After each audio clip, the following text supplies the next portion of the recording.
పరుగు పందెంలో వెళ్ళేవాడు యేసు వైపు చూడాలా, లక్ష్యం వైపు చూడాలా? నాకు ఒకసారి డౌట్ వచ్చిందిలే, అడిగాను. ఏమయ్యా, పరుగు పందెంలో పరిగెత్తేవాడు వానికి ఏదో ఎయిమ్ ఉంటుంది, ఓ లక్ష్యం ఉంటుంది, దాని వైపు చూస్తా పరిగెత్తాలి. కానీ పరుగు పందెంలో పరిగెత్తేవాడు నీకెళ్ళి చూస్తా పరిగెత్తడం ఏంటి? లక్ష్యం వైపు కదా చూసి పరిగెత్తాలి, నీ వైపు చూసి పరిగెత్తడం ఏమిటి అన్న ప్రశ్నకు ఆయన సమాధానం ఏంటంటే, లక్ష్యం వైపు చూసి నువ్వు పరిగెత్తుదామని ప్రయత్నిస్తే ఎంత ప్రయత్నించినా నువ్వు విఫలమే అవుతావు. ఎందుకంటే నీ పరుగు సాగదు, నీకు నిరాశ నిస్పృహ వచ్చేస్తుంది. నా వైపు ఎందుకు చూడమన్నానంటే 2 కారణాలను బట్టి చూడమన్నాను. మొదటి కారణం, నేను పరుగు గెలిచి నిలిచాను, నేను జయించి సాధించి నీ ముందు నిలిచాను గనుక నువ్వు నా వైపు చూసినప్పుడు నీకు ఆశ కలిగిద్ది. నా ప్రభు చేరాడు, నేను కూడా చేరతాను. నా ప్రభు సాధించాడు, నేను సాధిస్తాను. నా ప్రభు గెలిచాడు, నేను గెలుస్తాను అని ఆశ పుట్టింది నాన్న నీకు. అందుకే నా వైపు చూడాలి నువ్వు. ఎందుకంటే నేను గెలిచి అక్కడ కూర్చున్నాను, నువ్వు కూడా గెలుస్తావు. నేను చెప్తున్నాను రా. ఇది ఒకటి. నా వైపు చూడటం వల్ల నీకు వచ్చే మొదటి మేలు ఏంటంటే, నేను గెలిచాను, గెలిచినోడిని నీ కళ్ళ ముందు కనపడుతుంటే నీకు గెలవాలన్న ఆశ కలిగిద్ది. ఇది మొదటిది. రెండవది, నా వైపు చూచుట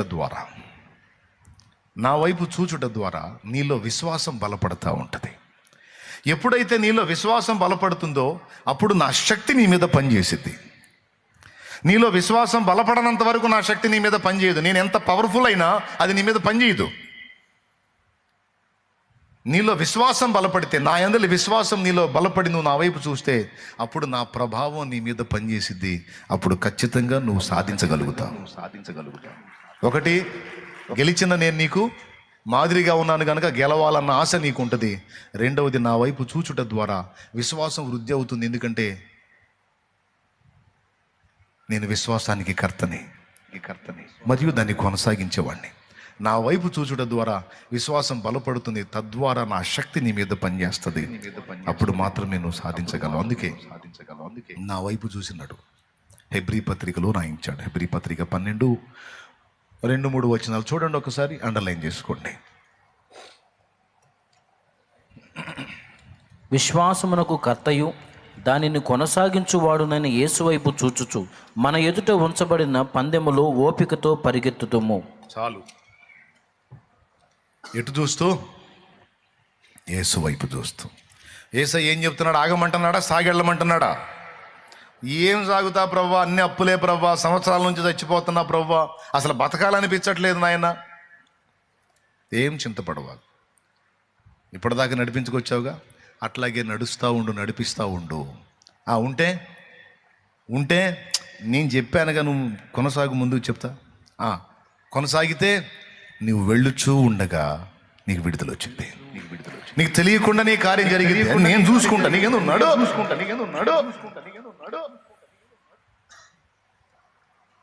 ఎన్నోసార్లు ప్రయత్నించి విసుగొచ్చింది, విరక్తి వచ్చింది. ప్రభా అంటే ప్రయత్నం మానొద్దు, కొనసాగు. మళ్ళా ట్రై చేయి. నేను నీకు చేయి అందిస్తా. నీకు తెలియకుండానే కార్యం జరిగింది, నేను చూసుకుంటాను. నువ్వు వెళ్ళుచూ ఉండగా విడుదల వచ్చింది. నువ్వు పడతాలు లెగుస్తానైనా సరే నడక ఆపకుండా నువ్వు నడుస్తూ ఉంటే పరిపూర్ణతలోకి నేను తీసుకొస్తాను. నేనే తెస్తా. నువ్వు చేయాల్సింది ఒకటే, నా మాట చొప్పున నడవటమే నీ పని. ఎంతమందికి అర్థమైంది? నిజంగా అర్థమైందా?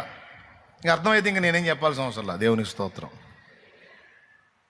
కాబట్టి ఏం చెబుతున్నాడు యేసయ్య? వెళ్ళండి అని చెబుతున్నాడు. ఏం చెబుతున్నాడు? మానుకోవద్దు ప్రయత్నాన్ని, రానియొద్దు నిరాశని, నిస్పృహని, నిరుత్సాహాన్ని. రెట్టించిన ఉత్సాహంతో నా వైపు చూస్తూ ముందుకు సాగి వెళ్ళు. అది ఆత్మీయ జీవితంలోనైనా భౌతిక జీవితంలోనైనా. యేసు ప్రభుని నమ్ముకోగానే వెంటనే నాకు ₹1,00,00,000 లాటరీ తగల్లా. స్తోత్రం. అక్క విను. యేసు ప్రభుని నమ్ముకోని బాప్తీసం తీసుకోగానే 10 కోట్ల లాటరీ తగల నాకు.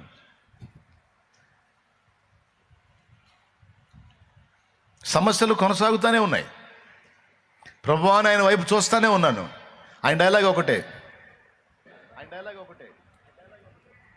నడు నడు నడు నడు నడు నడు నడు అంటే ప్రభువా నిన్ను నమ్ముకోకముందు అదే బాధలు, నిన్ను నమ్ముకున్నాక అదే బాధ. నడవరా నువ్వు. నడుస్తూ ఉండగా సంవత్సరాలుగా నన్ను పీడించిన శోధనలను ఒకటొకటిగా అడ్రస్ లేకుండా పోయినాయి.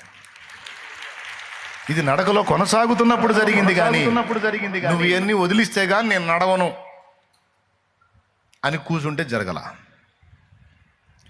విశ్వాసంతో ఆయన వైపు చూస్తూ ఆయన మాట చొప్పున నీ చిత్తమే సిద్ధించుగాక ప్రభు అని అనుకుంటూ జీవిత యాత్రలో ముందుకు సాగే కొలది ఒక్కొక్కటి అందుబాటులోకి వచ్చేటట్టు ఆయనే కార్యం చేసి నన్ను వేధించిన ఆ వేదనలన్నిటి నుంచి ఒకటొకటిగా సమస్యని డీల్ చేసి నన్ను విడిపిస్తూ ఈ మజిలీకి తీసుకొచ్చాడు. నిజంగా ఆయన నా విషయంలో అలా జోక్యం చేసుకోకపోతే నా నడక ఎప్పుడూ ఆగిపోయేది, ఎప్పుడూ నా చరిత్ర ముగిసిపోయేది. ఇప్పుడు భౌతికంగా విడుదలే కాదు, ఆత్మీయంగా కూడా నేను చెబుతున్నాను కదా, శరీరానికి జబ్బు శరీరము నుండి వచ్చే జబ్బులు అని చెప్పాను కదా. ఈ శరీరము నుండి ఉత్పత్తి అయ్యేటువంటి ఉత్పత్తుల విషయంలో ఇప్పటికీ బాధపడతానే ఉంటాను. ప్రతిరోజు ఎక్కడో చోట పరిశుద్ధాత్మకు దుఃఖం కలిగించే చర్య, ఆలోచనో, నడకో, పడకో, తలంపో, క్రియో, మాటో, చేష్టో ఎక్కడో చోట డిస్టర్బ్ అవుతా. ఉండకూడదు కదా, ఇలా నేను ఇలా ప్రవర్తించకూడదు కదా, ఇలా ఆలోచించకూడదు కదా, ఇలాంటి తలంపులు రావద్దు కదా నాకు అని ఫీల్ అవుతా. మళ్ళీ దేవుని వైపు చూస్తే దేవుడు చెప్పేది ఒకటే, నిరుత్సాహపడొద్దు, నిరాశపడద్దు. పద ఏంటి ప్రభా నా జీవితంలో ఇంకెప్పటికైనా నేను పరిపూర్ణత సాధించాను, ఎన్నొద్దు పద, అది నేను చూసుకుంటా. నడు, ఆగొద్దు.